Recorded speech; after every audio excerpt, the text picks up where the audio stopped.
Greetings. Welcome to Politics America. Yay! I'm supposed to have a fancy website with all sorts of spam and pop-ups. And I should be asking for your email, and once I have your email, I'll be bombarding you with donations 6 times a day through your email account. Nah. Keeping up a website like that is just too much work. This is basically a middle-aged man with a flip cam, here to discuss some of the issues which I have become issues in this election.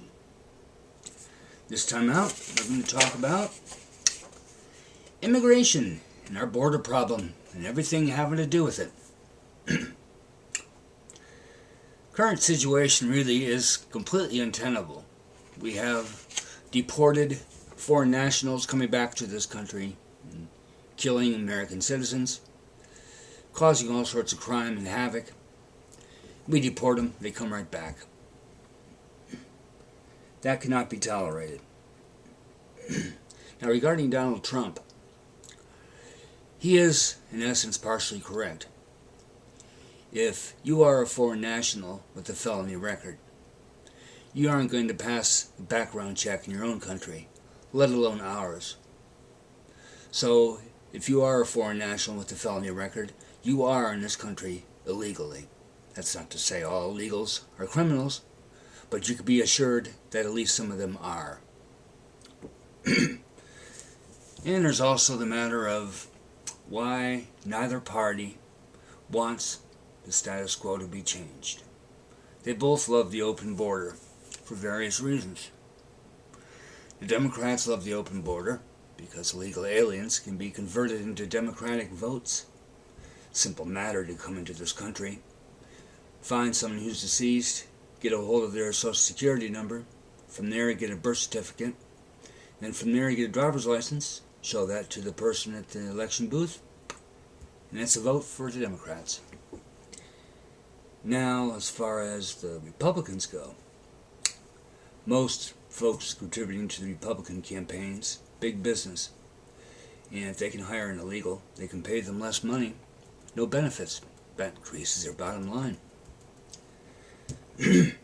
If you think that any corporation is going to be fine for hiring illegals, you have to consider how preposterous that situation is. You see, these corporations spend millions and millions of dollars buying senators and House representatives in Congress who make the immigration laws. So you're never going to be seeing anybody like Walmart paying a fine, unless it's for a soundbite, because they own all these politicians. There's really only 4 ways you can realistically, permanently, and legally migrate to the USA. You get a fiancé visa, a work visa, the refugee status, or somehow winning the diversity lottery. Standard legal immigration could take so long and all but encourages foreign nationals to enter the USA illegally. And once they're in this country, we have no idea where they are or what they're doing.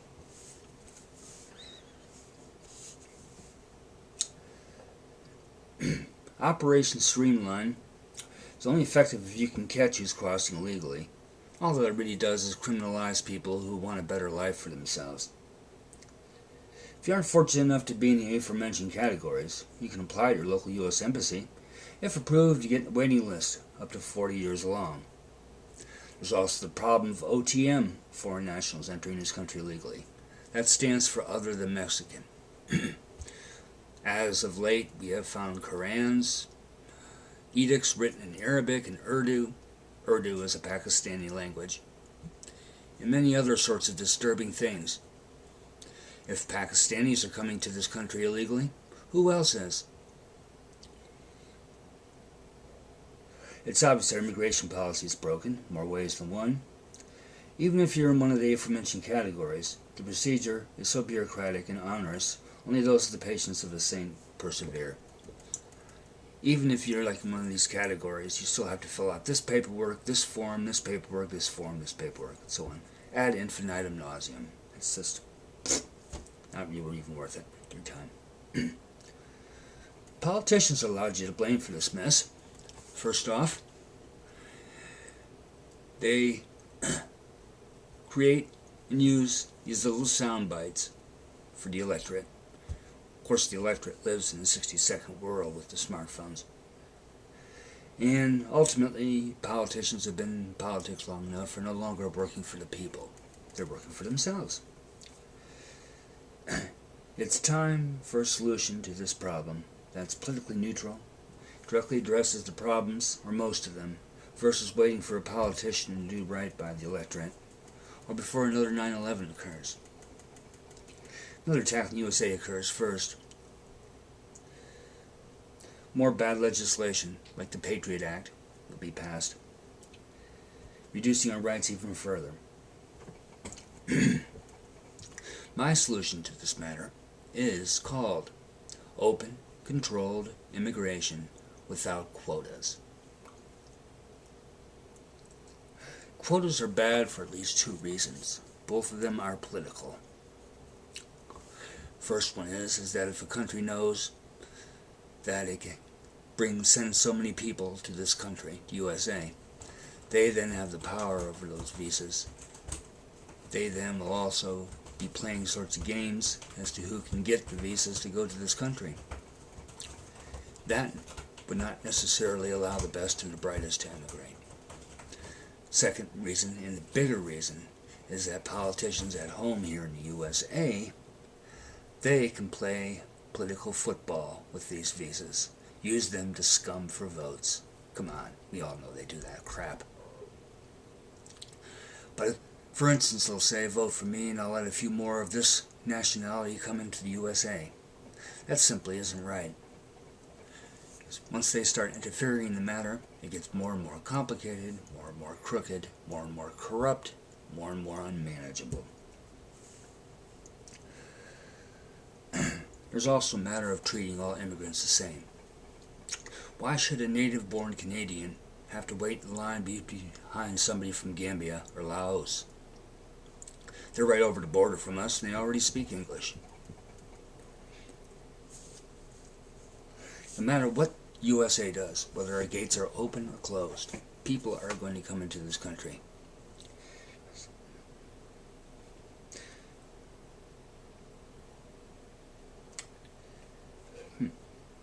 They'll arrive in this country, legally or illegally. And despite the garbage stains that represent some of our politicians, this land is still a land of opportunity.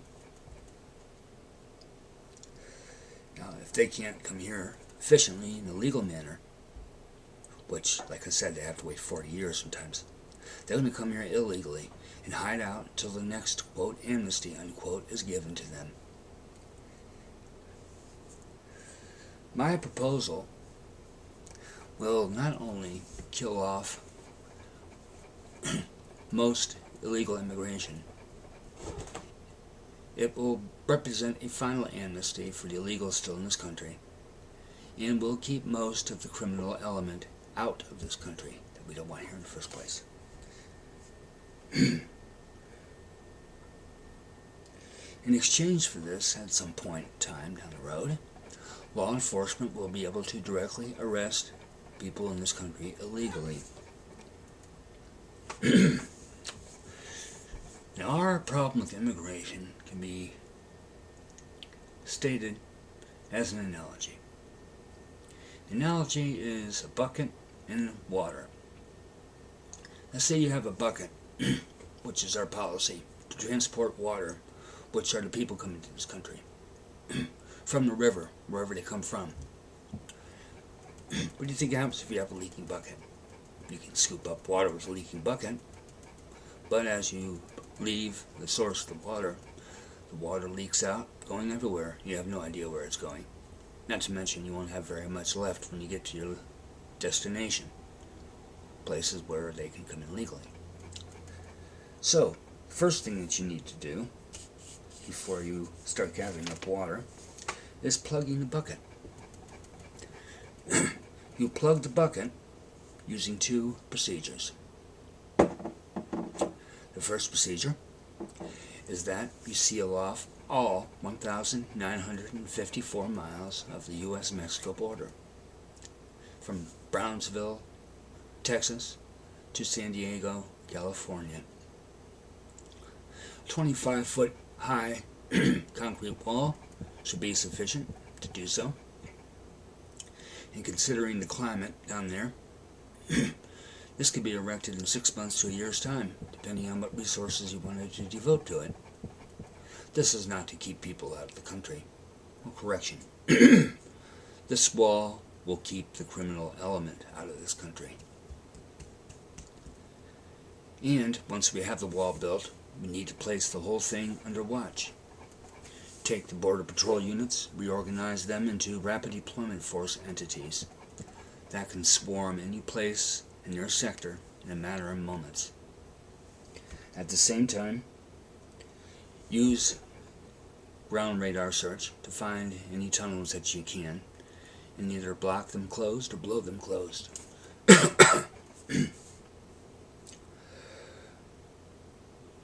This ultimately will protect our sovereignty, which we have a right to do so, and will keep the criminals and the bad elements out. And the second thing that we do, this is where things get really different. Did you know that Ellis Island processed almost 200,000 people a year on average between 1892 and 1954? This was using analog technology. It's now 2014, and we have digital technology. We can do this a lot better than we could back then. What we do is we start finding locations all over the country that can be converted into what I call immigration processing centers, IPCs. Think of them as digital Ellis Islands, but instead of one Ellis Island, as many as we need. You probably wouldn't even have to build as many versus repurpose existing buildings for this project, because there's probably suitable government property living all over the USA, lying all over the USA. Show up in an IPC, submit to a background check and fingerprinting. If you run the gauntlet, that is, no felony record or criminal violations, you get a brand new green card. Charge $75 per individual or $150 a family, and have that money deducted from their first paycheck. Be easy enough to mark the new green card, so that will be done. Do not let the Congress have any of the money that is generated past what is needed to pay back the initial cost of this project, because it will both be used to pay the employees of the IPCs and upgrade existing or open new locations as needed. It will take some money to start things up, but this process eventually will be close to self-supporting from the processing fees that would be generated. It will largely replace the rather inane visa application process that's currently in place, USA at least.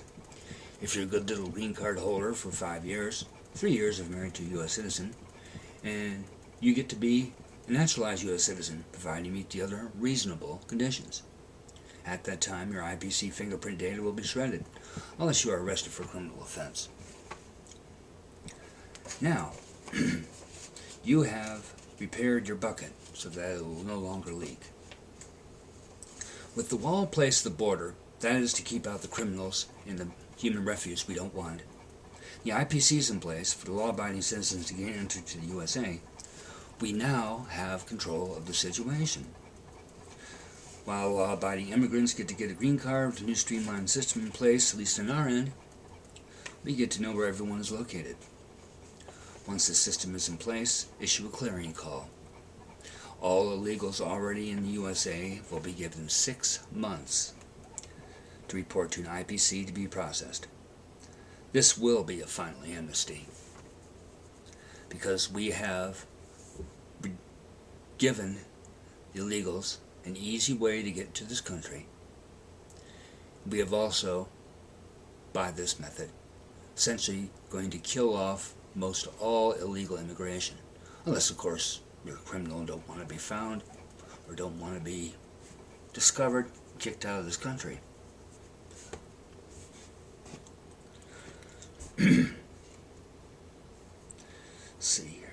Extra vigilance will be needed regarding both student visas and a certain sort of freeloader we don't need.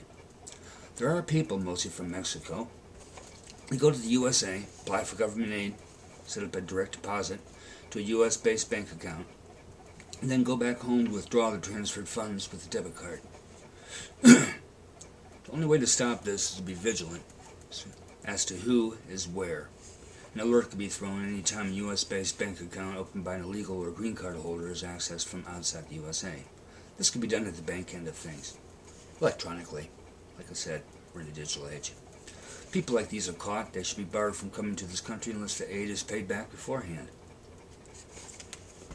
Now here's where it gets interesting. After that time has expired, being here illegally will be cause for immediate legal detention. No ifs, ands, or buts about it. With no exceptions. Exceptions could be made at the court level. Streamlining could be incorporated into this aspect of things to either allow the detained illegals to go to an IPC or be deported with a persona non grata designation. Since the IPC system will be in place, there would essentially be no excuse for you to be here illegally because of the system that we've used. If we find someone with a felony record, we streamline them out of the USA permanently. If they come back under persona non grata scenario, they could be arrested on sight. As for our native Canadian friends, they should be allowed an even faster process for coming to the USA. After all, most all of them already speak English. That is true, they do. What will my solution accomplish? To review, the main route to the USA illegally, Mexico, is fully sealed off with continuous barricade. Any attempt to circumvent the barricade by sea on either end would be contained by the U.S. Coast Guard. That is what they do after all, guard the coast. You have removed essentially all incentives for illegal migration via Immigration Processing Center. A true, finally, amnesty that solves the problem once and for all and removes the political consideration in the question, in the equation. If there are essentially no illegals to hire, then how can you find somebody for hiring illegals? And the folks with the brand new green cards, they'll work, they'll pay taxes, and we'll know who is where. If you decide to cause trouble after you get a green card, like committing a felony, we find you, we revoke your green card, and after you served your prison time, we permanently kick you out of the country. You screw up, you lose.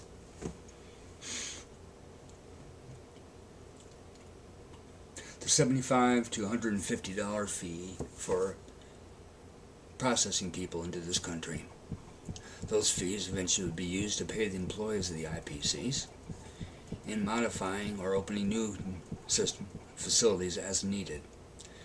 Do not let the politicians get control of the money, or they'll simply spend it, just like with Social Security. This keeps government out of the equation. Make sure that the IPC workers are civil service. This system will also have a positive effect on a southern neighbor. Do you know that Mexico uses illegal immigration to the U.S. as governmental policy? You could be assured that not all the ones they send up here to be in the U.S. are law-abiding citizens. With this system in place, Mexico is going to have to modify their stance. Might even produce some internal change in the country. Who knows? If the criminal elements south of the border wish to start a firefight at the border, we can respond in kind. Anybody attempting to cross that barrier is someone that does not want to be caught going through an IPC. Chances are they're some sort of criminal. And I know there's some objections to this. How will we pay for this? Well, how much are we paying every day now while more and more illegals flood into the USA? How much do they cost state economies in healthcare and law enforcement expenditures? No criminal or never-do-well is going to risk going through an IPC and be caught. They'll be the ones trying to sneak in illegally. They are the ones we do not want in this country. The barrier and the IPCs will eventually pay for themselves, as well as provide decent work opportunities for bilingual and multilingual people. You see here, it's a violation of the legal immigrants' rights to bar them from a better future. No, it's a violation of our rights that we have to suffer the flood of illegals in this country with essentially no controls. Our tax money pays for what services in the U.S. they use, and our law enforcement has to waste manpower rounding them up. Barriers to preserve our sovereignty increase our safety. They can go to an IPC because if they have nothing to hide, they'll get a green card and be allowed to be in this country legally. Of course, if they have a criminal record or a persona non grata, then your argument's void. We are not entering their country illegally, putting a grievous load in their infrastructure. It's our right to protect this country and know who's entering it, and most importantly, know who is where. They'll come in by sea. Now, a far more difficult means to enter. We do have a Coast Guard, also by putting an IPC at either end of the barrier, along with IPCs in coastal cities. This will once again take away the incentive to legally immigrate to the USA. Also, it would be a little difficulty for the U.S. Coast Guard to put up an electrical digital scan around vulnerable locations to catch those who try to enter illegally. In conclusion, I have yet to see any immigration reform bill in Washington addresses the border first and foremost. There's no point in offering amnesty with an open border, because more will flood in for the next round. I will personally vote against any candidate or incumbent that votes for amnesty without sealing the border first, votes for any proposal that allows the federal government to milk this issue for their own personal gain while disregarding any security risks. It's time to make this immigration reform issue a true and final answer. My solution actually is workable and addresses most of the issues that need to be addressed. I welcome all commentary and suggestions, either pro or con. This has been Politics America. Until next time, see you later.